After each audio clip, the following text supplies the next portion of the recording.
Assalamualaikum warahmatullahi wabarakatuh. Perkenalkan, nama saya Iksan dengan NIM S1S1 21029. Pada video kali ini saya akan menjelaskan proses dan sinkronisasi pada sistem operasi. Langsung saja ke materi yang pertama, yaitu A. Komunikasi antar proses.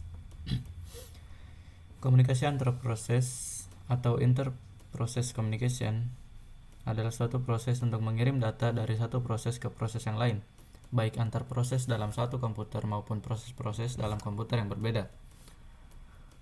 Komunikasi antar proses dapat dilakukan dengan dua cara, yaitu shared memory dan message passing. Itu yang pertama. Cara yang pertama yaitu sistem berbagi memori atau memory share. Sistem berbagi memori atau yang disebut juga sebagai shared memory system merupakan salah satu cara komunikasi antar proses dengan cara mengalokasikan suatu alamat memori untuk dipakai berkomunikasi antar proses. Alamat dan besar alokasi memori yang digunakan biasanya ditentukan oleh pembuat program. Pada metode ini, sistem akan mengatur proses mana yang akan memakai memori pada waktu tertentu sehingga pekerjaan dapat dilakukan secara efektif. Kemudian cara yang kedua yaitu dengan sistem berkirim pesan. Sistem berkirim pesan adalah proses komunikasi antar bagian sistem untuk membagi variabel yang dibutuhkan. Proses ini menyediakan dua operasi, yaitu mengirim pesan dan menerima pesan. Ketika dua bagian sistem ingin berkomunikasi satu sama lain, yang harus dilakukan pertama kali adalah membuat sebuah link komunikasi antar keduanya. Setelah itu, kedua bagian itu dapat saling bertukar pesan melalui link komunikasi tersebut. Sistem berkirim pesan sangat penting dalam sistem operasi karena dapat diimplementasikan dalam banyak hal, seperti pembagian memori, pembagian bus, dan melaksanakan proses yang membutuhkan pengerjaan bersama antara beberapa bagian sistem operasi. Kemudian bagian B, sinkronisasi. Sinkronisasi merupakan suatu proses secara bersama-sama dan saling berbagi data bersama yang dapat mengakibatkan race condition atau inkonsistensi data. Sinkronisasi diperlukan untuk menghindari terjadinya ketidakkonsistenan data akibat adanya akses secara konkuren. Proses-proses tersebut disebut konkuren jika proses itu ada dan berjalan pada waktu yang bersamaan. Ada dua kondisi yang terjadi pada tahap sinkronisasi ini. Yang pertama, ketika dalam keadaan sinkron, maka akan terjadi blocking send dan blocking receive. Sedangkan ketika dalam keadaan asinkron, maka akan terjadi non-blocking send dan non-blocking receive. Kemudian penyangga. Istilah penyangga merujuk kepada suatu penyimpanan temporer atau sementara dengan ukuran tertentu yang akan menampung aliran data yang mungkin datang dalam waktu yang tak diprediksi. Buffer bersifat sementara. Ketika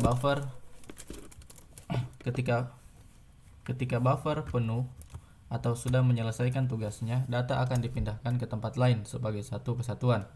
Tujuan penyangga adalah menghindari data congestion, incoming atau outgoing yang tak menentu, dan membuat data dapat diambil sebagai suatu kesatuan.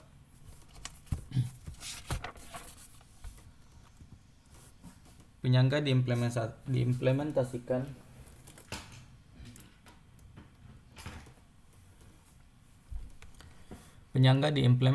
dalam tiga kapasitas. Yang pertama yaitu kapasitas 0. Di sini ukuran buffer maksimum adalah 0. Itu tidak dapat berisi data apapun, jadi pengirim harus diblokir sampai penerima menerima data. Yang kedua, kapasitas terbatas. Di sini adalah ukuran penyangga yang terbatas. Paling-paling pengirim dapat mengirim n blok data. Jika memori penyangga penuh, pengirim diblokir hingga tersedia ruang di memori. Yang ketiga yaitu kapasitas tak terbatas. Di sini penyangga yang berpotensi tidak terbatas. Sejumlah blok data dapat dikirim dan pengirim tidak pernah diblokir. Kemudian deadlock dan starvation. Yang pertama yaitu deadlock. Deadlock adalah suatu kondisi di mana dua proses atau lebih saling menunggu proses yang lain untuk melepaskan resource yang sedang dipakai. Karena beberapa proses itu saling menunggu, maka tidak terjadi kemajuan dalam kerja proses-proses tersebut. Deadlock dalam arti sebenarnya adalah kebuntuan. Kebuntuan yang dimaksud adalah sistem operasi adalah kebuntuan proses.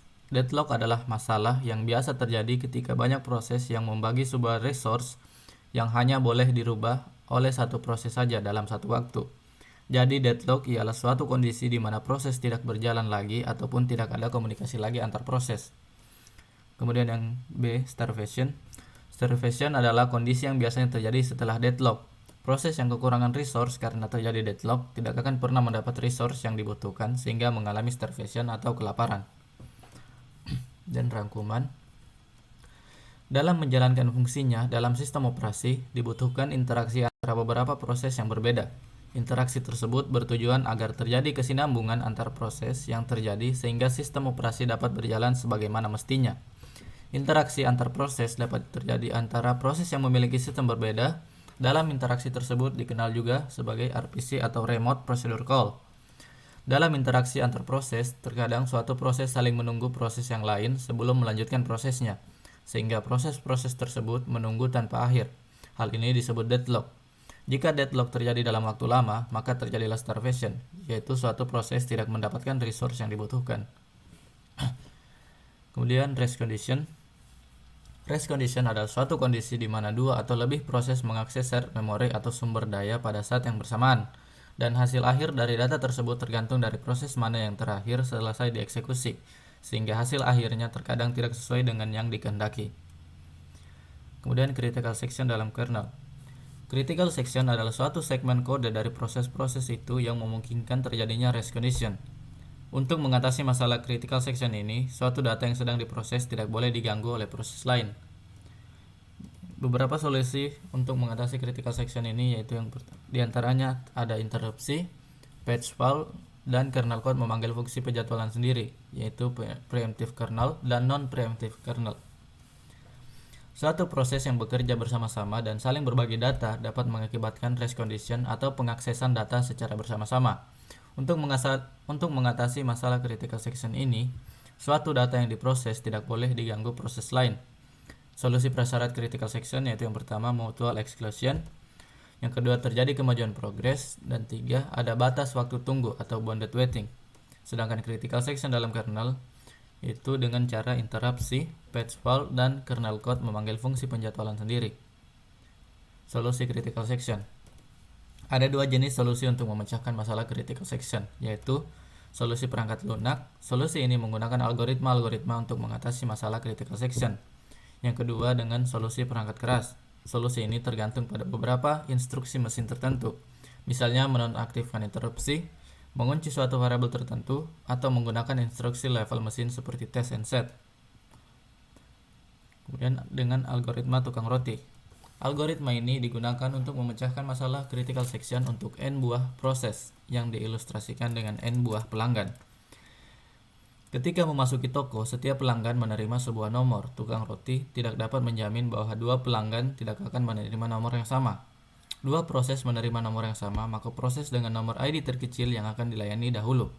PI dan PJ menerima nomor yang sama, dan I lebih kecil dari J, maka PI dilayani dahulu.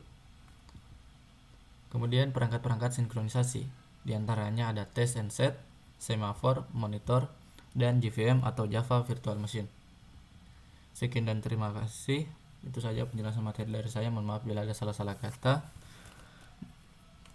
Lebih dan kurangnya mohon dimaafkan. Wabillahi taufiq wal hidayah. Wassalamualaikum warahmatullahi wabarakatuh.